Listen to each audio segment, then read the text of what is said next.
What got you interested in eating plant-based from the very beginning? There's always a fad or a diet or things, and so I was like, okay, I'm gonna do something. Didn't know what to do. There was a lot of information. I had gestational diabetes when I had all three of the kids. I was really overwhelmed and confused by what to do. Everybody had science that said my diet is the best, and I really felt like ultimately, what do we need to be successful in life? It just kind of all boiled down to plants and not a lot of extra junk. I went with that's my gut feeling about all of these, and then from there I really found plant-based to 100% support my thoughts about life. What have you noticed about once you started eating plant-based, how you felt? I've been plant-based for probably 8 years, vegetarian probably 10, off and on. There's a ton of life growth that happened that I feel like has to do with eating. I feel great, and so I've been really trying to stay away from junk. I've lost 20 pounds, really probably since I came in contact with Whole Harvest. I feel a lot better. I can count my feel good is what I call it. I work in an old building and it's got 3 flights of stairs to get to my classroom. So when I eat junk, I can literally tell uh-oh, I hit stair 7. It's not a good day. And I made it all the way to the top. I really can literally count my health steps. That really probably is what convinced me to keep going, because I feel like your goals always have to be measurable in order for you to see your progress or see that I need to step it up a little bit. How did you find Whole Harvest? Last year and these COVID teaching years have been rough in one way or another, and everything is brand new, because first there was COVID, then there was a whole school year of COVID, and now we're coming out of COVID, and so what do you do? So it's been 3 very different years. Going into the summer, I was stressed. It was bad, and I had health issues I'd never had before. And so I was like, we've got to do something different. At this point, I wasn't even cooking. It was just so much. I found Whole Harvest prior to COVID, but they're on the other side of town. They're north and I live south. I took a wrong turn, and I saw it, and I was like, no way, that's that place. I stopped in, got a meal there, and then found out oh no, now you deliver? Oh, sign me up for the biggest package you have. I'll take it. And then that's what we've been doing. My whole family eats Whole Harvest. We've cut our grocery budget. That's a happy side effect. We've cut our grocery budget in half to 3/4 because it's well, do we really need this stuff? And we were ending up with food in our refrigerator that was going bad. You just did not have the time to cook. You were not in the right headspace, and so it gave you a way to eat healthy without all the preparation. That's the short and the long of it, but that doesn't really capture how stressful things were. I have a freshman in college who's in college in Atlanta. I have a high schooler who just started driving, who's athletic and in everything. And then I have a elementary school student. We were in the process of being tested for some learning specialties. So the level of stress, everybody's stressed out. But I was at a place where I couldn't do it. I could not commit to making a healthy meal for my family. And that was really kind of heartbreaking. I can't do any better than processed crap for you, because I didn't know what was out there.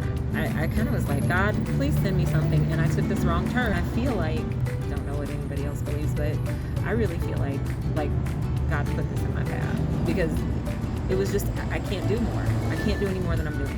What would you say your favorite meal or meals are from Whole Harvest? I really like the spicy bolognese, like spaghetti. It's spicy spaghetti. Spaghetti is kind of an easy transition food. It feels kind of old school. My favorite, I think, is the mushroom stroganoff with cauliflower. When I looked at that, I was like, oh, I don't know if this one's going to be my favorite, but I really honestly have not had, I've had some that I don't choose a second time, but I've never had any that I don't finish. I love them all. They're the best green bean ever. Everything that has green beans. Those are probably the 2 that I really, really like. I'm really loving the new tofu scramble too. There's nothing that goes to waste at my house. This is how we use this at my house. So we have, along with everything else, I have a soy-free, a nut-free, omnivores. My 16-year-old daughter decided that she should be a vegetarian, and then everybody in the house is gluten-free but me. We are nobody's favorite dinner guest ever. Even my parents are like, oh, can you just cook it and bring it, and we'll make our own, and so it is rough going. We have a family meeting, and we pick what meals we want, what works for us, what doesn't. Everybody gets a meal. We'll add extra greens or a salad or something like that, and Sometimes we share a meal because it's a lot of food. I am totally stuffed, but like if I eat the whole thing, then I'm like, oh, I can't eat another bite. So a lot of times we will like split a meal and eat a salad. I feel like it's so much less food waste because everybody is picking, but we can all still eat together, and it takes 3 whole minutes, to make a meal. It's really revolutionized our wacky family of eaters. And really, my high school student is an athlete. Trying to make a lunch for an athlete that's filling, satisfying, and meets all those dietary requirements, it's rough. It has been just a godsend for that reason, just getting food in her. Go ahead and tell us a little bit more about your experience. So my experience being plant-based and being a person of color was so hard. It was hard. It was hard when you have a culture that revolves around food, which could be anybody, but especially when your family is like, oh, what are you doing? That's what you're eating? What does it smell like? What? It's terrible, and it's very isolating.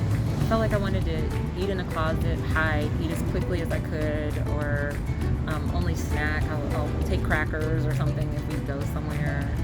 I avoided big social functions because I just didn't want anybody to say anything, and I really had to dig deep and find my community. And so I really feel like Full Harvest is an extension of me finding my community, and it's not necessarily a local community, although that's grown too, but online, finding other like-minded people, and people of color was really important. There's phenomenal documentaries that support that now. My favorite one is it's called The Invisible Black Vegan, and she just kind of talks about if African Americans came from Africa, climate is really right for vegetable growth. So what makes you think that there wouldn't be people that eat plants? And to hear that was like, what? Mind blown. Could have come from vegetarians. My people could have been vegetarians back in the day. It just made me feel like a part of the global community, not just the one odd duck out of my family. And then having kids who eat this way, I mean, I'm really raising some trailblazers, not raising people that follow a normal path, but having places and other people that say, no, this isn't just my wacky mom, this is a way of life that I can sustain. To see that and to see the evolution in my kids has been phenomenal, and their choices and their assessment of their friends. Whoa, they eat that? And my son is the most resistant. He's the oldest. But he's like, Mom, I eat vegetables people have never even heard of.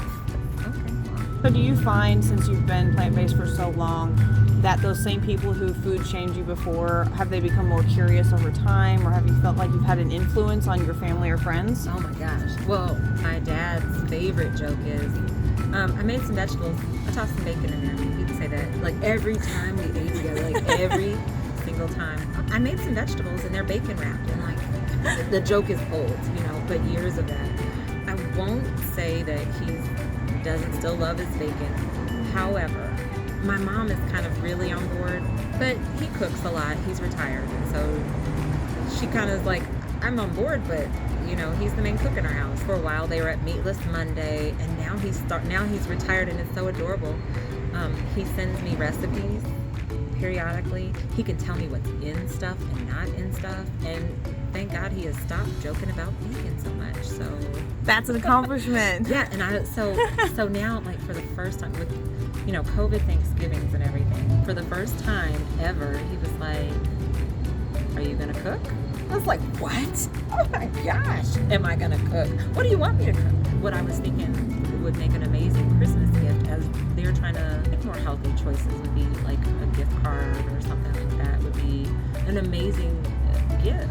I mean, who knows? It's not just the gift of today, but it's a real gift that could change your lives. We already know you're a fan, but is there anything you can think of that you would like to see different with the company, different meal options? I'm not a fan. I am a super fan. This has been revolutionary and life-changing, and really the answer to so many prayers. So this is not just a product I support. This is like a part of my life that has changed and really made every aspect of my family, my relationship with my kids, my relationship with my husband better, because we can sit around the table now. Whereas we were feeding here, feeding there, feeding everywhere. So this is not just oh, you're a fan. I'm a fan of a lot of things, but this is like life-changing. If I had any critiques, it would be, I wish that the meals came in not multiples of 7 all the time. Because if my meal comes in a multiple of 7, I can't share anything. I can't say, hey, try this meal, because then I'm going without. And like, I'm just a little bit too attached to go without. So I would say that. And I think also, me and my husband both intermittent fast. And so it would be nice to have maybe some teas or something like that. There's a lot of options for tea out there, but maybe something specific, or that helps people curb hunger or something like that. For people that intermittent fast, I'm sure that I would love to add something like that on. I love supporting local, and I love supporting businesses that are doing positive things. Your money and where you put your money says a lot. And so I would love to be able to support the business further. And so if you found, in your box, different treats from different businesses, is that something that would, Oh my gosh, is that something you'd enjoy? One of the most exhausting things that a vegan or a vegetarian even does is examine products to see, is this legit? Is this a good product or a bad product? Does it say it's healthy and it's not? Reading every label. And so to be able to partner with another trustworthy company that then I could support, or I could buy from, or try different things even, that would be phenomenal. And really it just expands the community. It expands the community and gives different access to both their customers and others.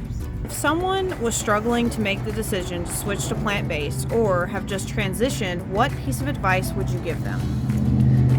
I think sometimes we feel like everything has to be all or nothing. Like, I was vegan and I quit. And it doesn't have to be that. There is meatless Mondays. There's, every day but Saturday I do really well. We beat ourselves up when we fail, instead of just saying, okay, I'm just living. And that's part of life sometimes. And so I feel like diets are so all or nothing, and you crash. So I really feel like keep going. Maybe you can be vegan, but maybe the way you're doing it, like I tried meal prepping and it was exhausting for me. Maybe the way you're trying it, maybe it's not the food, maybe it's the way you're trying it. Maybe you haven't tried the right food yet. I had a lot of gross meals and a lot of gross vegan things in the name of being vegan. So I had to get to the place where I love cauliflower. I didn't know I loved cauliflower, and it would be one of my favorite meals, but I had to keep going to get to that place. I guess it's not a black or white thing, like yes or no, I am or I'm not. You don't have to be anything. Nobody who's an omnivore goes around saying, I'm an omnivore. They just eat, and they don't make a big deal out of it. In fact, we've all mindlessly ate before. And so just eat. You don't have to tell people, you don't have to anything. You can choose a salad without saying taking a stand on I'm a vegan, or I'm a this, I'm a that. Just eat. Just live. Just love it. Just find what works for you. But keep looking if it doesn't.